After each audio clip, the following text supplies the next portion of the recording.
Welcome back, everybody, on a busy Thursday morning edition of Hot Mic. We're going to cover as much as we can because there's so much going on.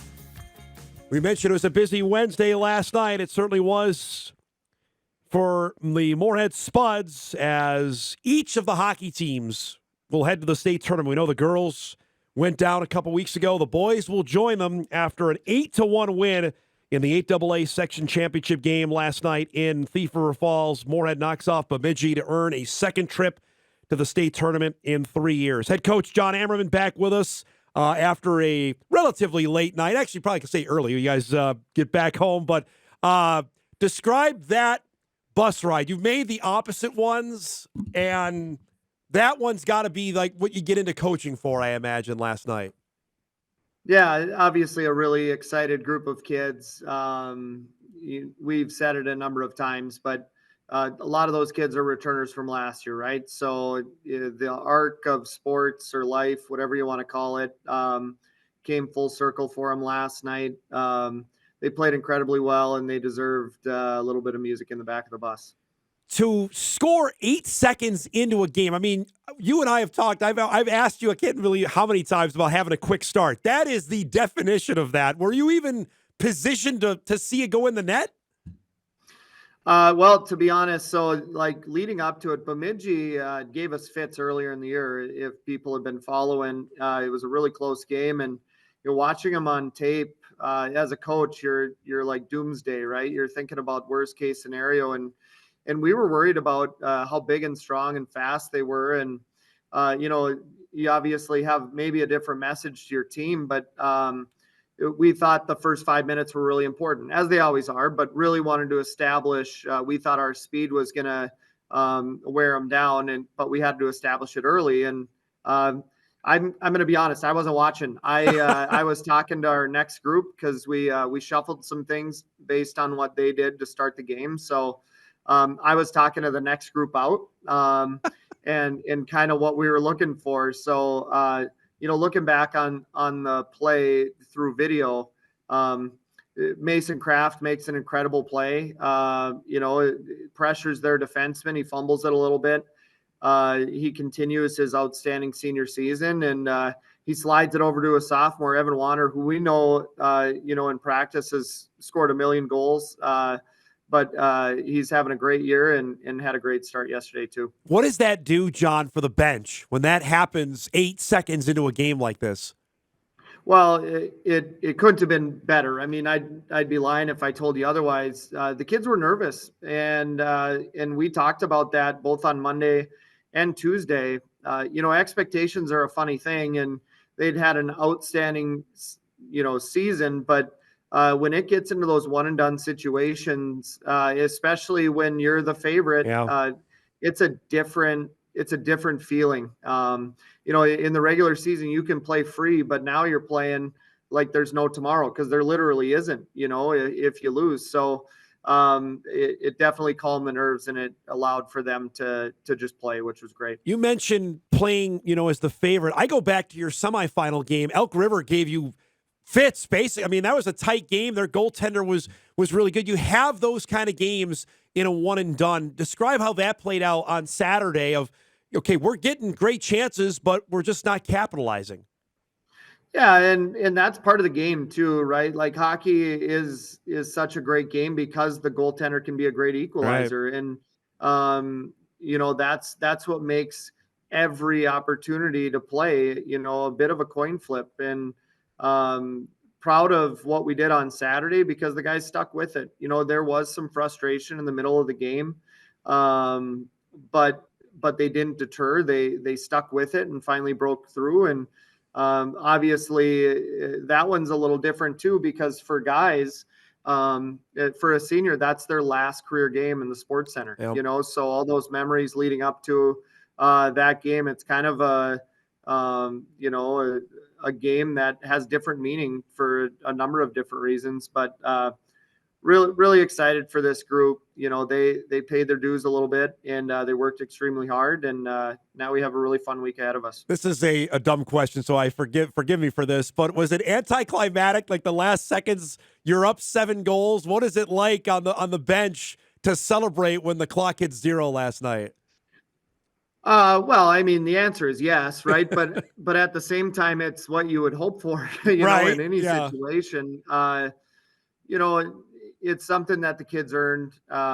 It allows you to maybe do a little different in how you use guys. Obviously, with the break, it is different too than in like next week we got to play the next night if we're winning. So you do things a little bit differently. But yeah, we've been fortunate the last couple of section finals, and each is a different group, so it's a different story. But Yeah. the last few that we've had the fortune of being there, it's kind of been that way. And you go into a bit of a different game plan, right? And learning how to manage games where you have a little wiggle room, but you still have to finish it. And I thought they did a really good job last night.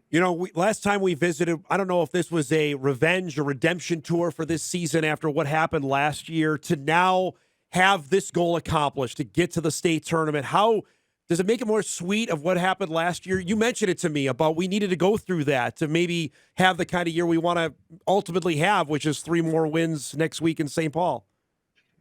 Uh, you know, I think early on it was that like that was the hey, we put in all this work and now it's our turn. And I think that narrative has maybe shifted. It hasn't really been. I mean, it's been talked about in the media. It's Yep. been talked about maybe amongst people that follow the team, but in our locker room, it hasn't really been talked a lot about. But I do think the narrative has shifted to where it was like, hey, we put in a lot of work. We're going to see what we can do. And then around Christmas, it shifted to, hey, we got something pretty special here. Like this could be, if things go well, this could be something that's even more than that. And I think that's where we're at right now, where it isn't necessarily, hey, let's get to the state tournament. Like, because that is the ultimate goal, right? With kids. In just that experience. But now it's like, hey, let's get to the state tournament, but let's maybe do something there. And not that that's not the end goal every Right. year, but I think guys kind of looked around and said, hey, we got something that could do some damage. I'd be remiss if I didn't ask you about the last 2 games of the regular season because we chatted about that the last time you were on about scheduling Rogers, Hill Murray. I know you always play Hill Murray at the end, but those 2 games, how did that get you ready for one and done tournament hockey? Well, little confidence. We've talked about that internally. The season and how it progressed couldn't have worked out better for our team. Like, um, you know, through the section opponents, it worked for our group, and I don't think it could have ended better for our group. And that's weird to say because it's a tie and a loss, Right. but we play 2 teams that have an opportunity. They play tonight and tomorrow to go to the state tournament. So it was state level caliber teams, and it showed that we still had progress to make. Like we weren't a finished product, and credit our guys, like they took it as an opportunity as opposed to a disappointment, right? Like going into playoffs where we've worked on a couple of warts that we had in our game that we didn't know about. Like, to be honest, we didn't know about, and it was part circumstantial because of the schedule, but it was part just the way the season ended. Yeah.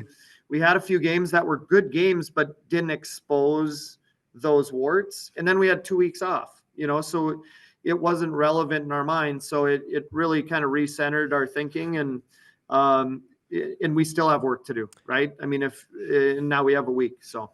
Couple minutes left here with Jon Ammerman. That Hill Murray game, you've been in hockey all your life. Where does that one rank in terms of craziness, bizarreness of an 8-7 overtime game? Well, when you're in it, it's different, right? Like just the highs and lows, Yeah. and we're down 2-0, 5 minutes into the game. It's packed. The game was delayed because of some Zamboni issues. So we started 45 minutes late, and then we're down, and then we fight back, and we score 6 goals in the second period, which is just crazy to think about. And then they climb back, and yeah, I mean, as an entertainment factor, it had everything you want in a game. As a coach, you look back and say, man, we blew that one, right? Mm. and it helps you reflect too on, maybe how we could change the message or use personnel a little differently. But when you're in it, you're not really thinking like, hey, this is a great game. You're thinking, what am I going to do the next shift? Who can we put out? Where are Right. we at? But yeah, like afterwards, you get a ton of messages, like people that were there or watching how entertaining it was. And when you're in it, it maybe takes a different perspective. Last thing, I know you've got your other job, your teaching job you got to worry about. How much are you going to be watching the internet feeds over the next 2 days to see who else is going to make it down to state? Well, it's just a great time of It's year fantastic. in high school and college athletics, right? March or late February, March is just a great time of year. And high school hockey is no different. Tonight, there are 7 or 8 section finals, so all those teams, and we're going to be watching. That's actually, I told you about all my sticky notes here. We're trying to organize who's watching what on our staff to kind of divide and conquer, because there's just so much going on, and it's one of those things you feel like you need to do something, but you feel like you have to do something just because if you miss it, or if it's a rock unturned, you're missing an opportunity. So we're really lucky to be in the position we are in Moorhead, and we're looking forward to the next week. And because of the seeding, you're not playing the 8:30 game. You're not going to be anywhere near that one next week, right? Yeah, well, so they've changed it now where it's they're seeding all 8. Top 8, right? Yep. To be honest, that helps a little bit with planning, right? Yeah. Where we kind of know where we might be slotted, just based on who's left. So, yeah, we've had the good fortune of being there a couple of times now, and every year you pick up a little something. And we're just looking forward to it. But we won't be in the 4-5 game. I know that. You're right. It's great to see you, bud. Thanks so much for the time. Congratulations. We'll visit again next week before you guys head down to St. Paul, okay? All right. Sounds great. Thank you. Jon Ammerman, head coach of the Moorhead Spuds. Big win last night, 8-1 over Bemidji to win the Section 8 AA championship. And they will find out Saturday who they play and what their seed will be. It's either the 1 if Hill Murray loses, or the 2 if Hill Murray wins. Obviously, with the head-to-head that Hill Murray, with the 8-7 overtime win they had over Moorhead a couple weekends ago. We'll break. We come back. We'll shift gears and chat some hoops.